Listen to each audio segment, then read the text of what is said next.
Alright, so today I want to show you how to make a completely patternless ball python. How to use certain genes when you're mixing them together to completely remove all the pattern on a ball python and get a patternless ball python, maybe a slightly different color, but with no pattern at all in the snake. And it's kind of cool working with ball pythons because if you know a lot of these tricks, you can use a lot of gene combinations to make a really high contrast snake, some really crazy patterns. You can make them bright or you can make them really super dark if you go to the dark side with some of the dark morphs, or you can completely strip away all the pattern for a completely patternless ball python. So in this video I want to show you multiple ways that you can mix certain genes together to make a completely patternless ball python. Alright, so I'm going to jump over here on Morphmarket.com and I want to start with the cinnamon ball python. Believe it or not, you can make a completely patternless ball python using just the cinnamon. And this is what the cinnamon looks like. It's a dark morph, so if you mix cinnamon in with other genes, a lot of times you'll get a darkening effect. It'll darken the background of a lot of combinations. And the cinnamon can be really variable. Sometimes, like in this case, it looks almost like a normal classic wild type ball python. And sometimes it'll have like a reddish brown. Sometimes the reddish brown can be pretty bright on a lot of these cinnamons. And if you actually take two cinnamons and breed them together, 25% of the time, this is what you get. You get a super cinnamon. Take a look at this. And this is a completely patternless ball python, the super cinnamon. And this is kind of the starting point, the key to making some really cool patternless combinations. As a matter of fact, if you take the super cinnamon and you work other genes into the mix, you can change the color of the super cinnamon and keep the completely patternless look of the super cinnamon. The first one I want to show you is working banana into the super cinnamon. This is what the banana looks like, and the banana is usually really visually dominant, so you mix it in with other combos, and usually, you know, as far as the visual appearance of the snake, the banana really overwhelms a lot of genes. You can mix like banana with pastel, and sometimes you can't even see pastel in the mix because the banana is so visually dominant. And here's what happens if you take banana and work it into the super cinnamon. Take a look at this crazy snake. It completely overwhelms all of the banana. It's pretty amazing. The super cinnamon is a pretty visually dominant combination, and it's pretty cool because you can add more genes into this mix, keep it completely patternless, and just change the color. In this case, it almost looks like it completely strips out all of the banana color. You get kind of like a pale, you know, kind of a washed out super cinnamon. Pretty awesome. And here's another cool combo you can mix in with the super cinnamon, and that is the super pastel. This has two copies of the pastel gene, and usually when you mix, you know, super pastel into combos, a lot of times you can get a lot of yellows and a lot of jumbled up patterns, but that is not the case when you mix it in with the super cinnamon. So here's what happens when you mix the super pastel in with the super cinnamon. Take a look at this. This is a really interesting combination. You get the super pewter, which is a completely patternless, almost silver snake. And if you're going for some of the patternless silver snakes, or even some of the silver ones, kind of the key ingredient in a lot of silver snakes is the super cinnamon or the super pastel, or different, you know, numbers of genes. Sometimes you can do like a super pastel cinnamon or a super cinnamon pastel. Those two genes working together in a lot of combos can make some really silvery snakes. And you put them both together and essentially get an almost completely patternless snake. And you can see on this one, it has a little bit on the head and a little bit of, you know, specks here and there. It's kind of interesting when you're working these genes together. A lot of these, I would say it's more like paradoxing, because it's kind of an unpredictable pattern just kind of here and there. Sometimes they can have splotches, sometimes bigger. Like in the urban camos, you get some really big splotches of white and black on some of these silver snakes. And then sometimes, you know, just in these combos, sometimes they're completely wiped out with no pattern at all. So here is the black pastel. You can make a patternless ball python using just the black pastel too. And the black pastel is actually allelic with cinnamon. So if you breed black pastel with cinnamon, you get the 8-ball, which is another patternless snake, completely black, which is pretty awesome. And as a matter of fact, the black pastel looks almost like a cinnamon, except the background is a lot darker on the black pastels. And usually a lot of the color is a lot more gold in the black pastel. pastels. And if you take 2 black pastels and mix them together, this is what you get. You get a super black pastel. And take a look at this snake. This is probably the darkest patternless black snake that you can get in all of ball python. Super black pastel is even darker than the super cinnamon. Pretty awesome.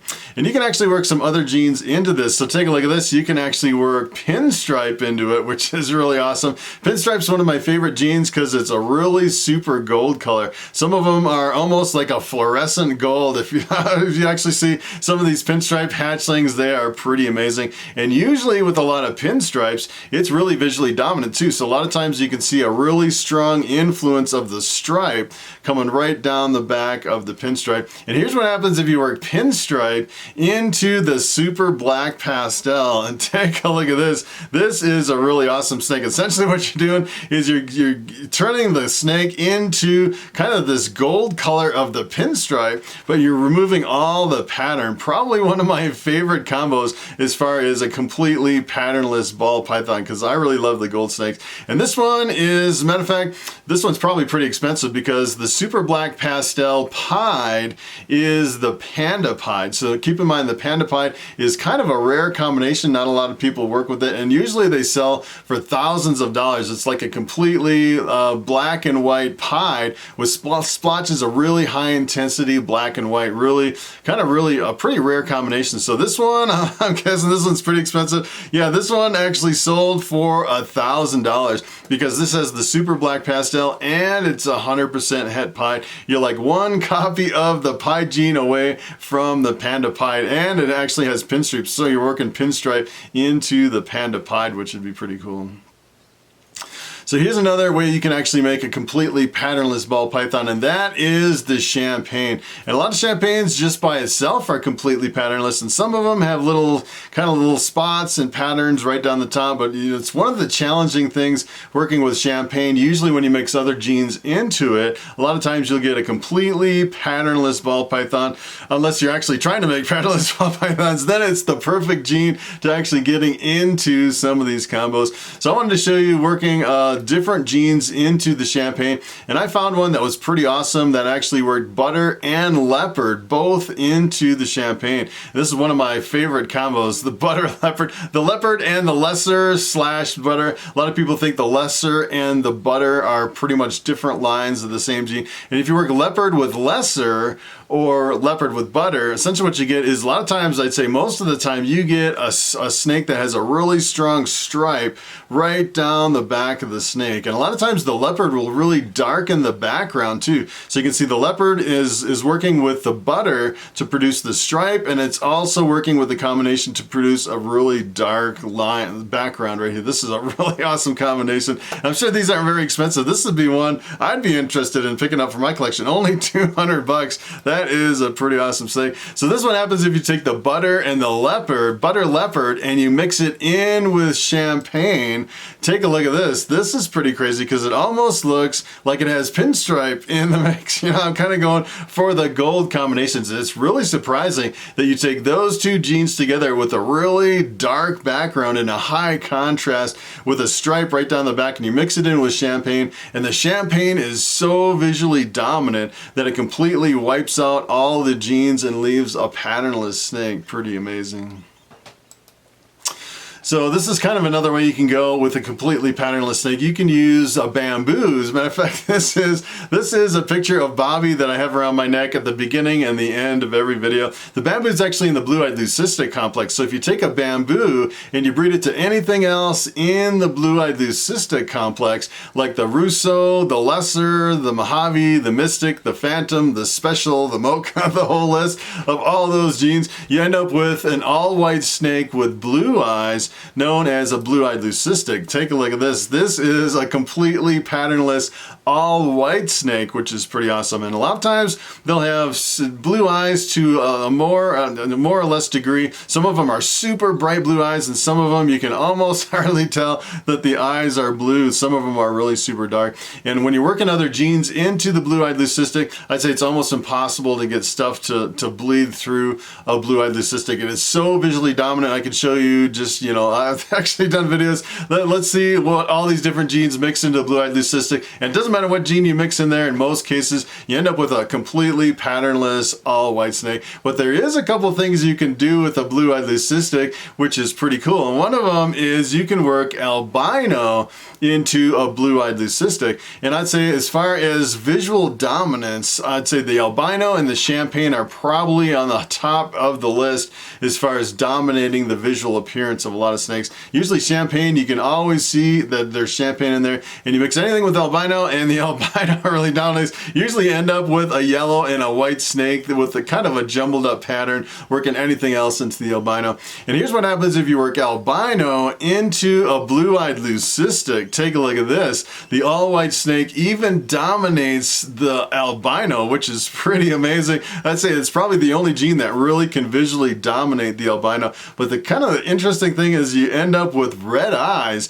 They actually call this the cherry bomb, the blue-eyed leucistic with the albino. And this one happens to be a super Mojave. It could be anything in the blue-eyed leucistic. This could be like a super lesser, super bamboo, Mojave lesser, lesser bamboo, all those combinations, anything in the blue-eyed leucistic, and you end up with a cherry bomb. Pretty awesome.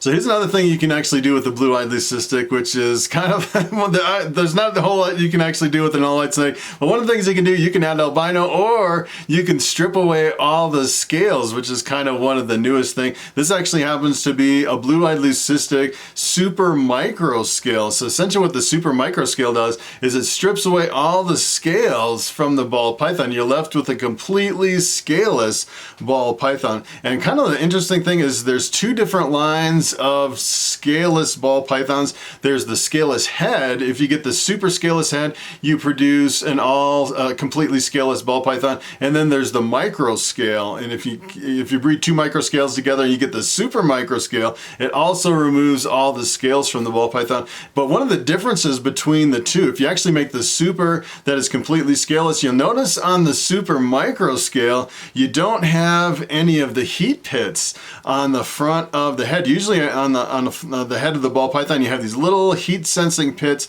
right on the mouth of the ball python. So that really differentiates the lines between the microscale and the scaleless head. And not a lot of people realize that there's really big differences between those lines, especially when you're looking at the super.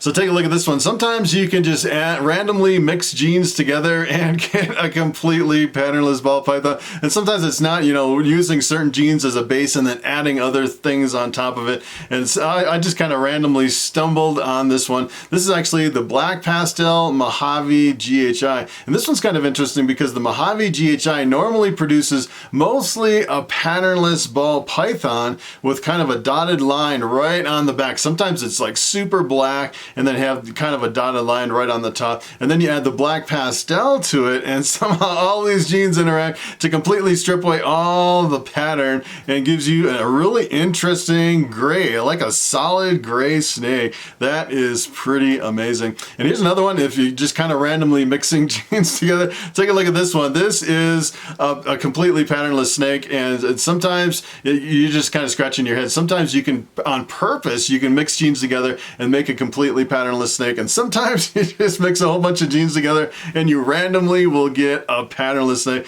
This one, look at all the genes in this one. This is a pinstripe, pastel, granite, inchy, odium, yellow belly, Mojave, hidden gene, woma, possibly one or all of those genes mixed together. And I'm thinking it probably has most of those genes to make a completely patternless snake. And a lot of people say, you know, if you actually start adding too many genes to a ball python, a lot of times you can really make kind of a muddied out ball python, which, you know, as far as like a pet quality or something like that, it's not really impressive. But if you took something like this and bred it to something else, you could go down the rabbit hole making a whole rainbow of amazing combos. I don't even know how many genes this is. What is this? 6, 7, 8 genes. That is probably the most genes I've ever seen in one ball python. That is pretty amazing. Then another one I kind of wanted to show you, kind of ran into this and I didn't even know this existed. Take a look at this. This is called a patternless. It's really called, the gene is called patternless, and I didn't even know this existed. It's not really that popular. It seems like it's pretty new.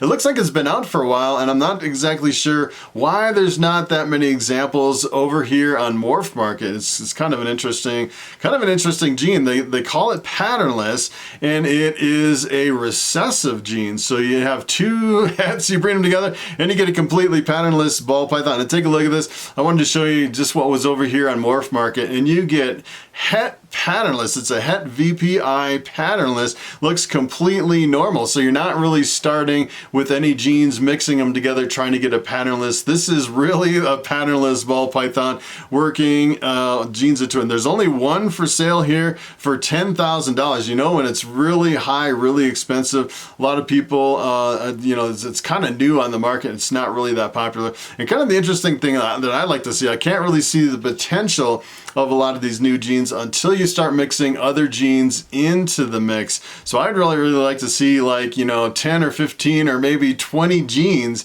mixed in with the patternless to see if you really end up with a completely patternless ball python. All right, so it is time for the question of the day. And Richard Crowell asks, what does 66% het clown mean? And that is a very good question. Welcome to the world of recessive genetics. It can get a little bit confusing. And essentially what that means is that your snake has a 66% chance that it contains one copy of the recessive clown mutation.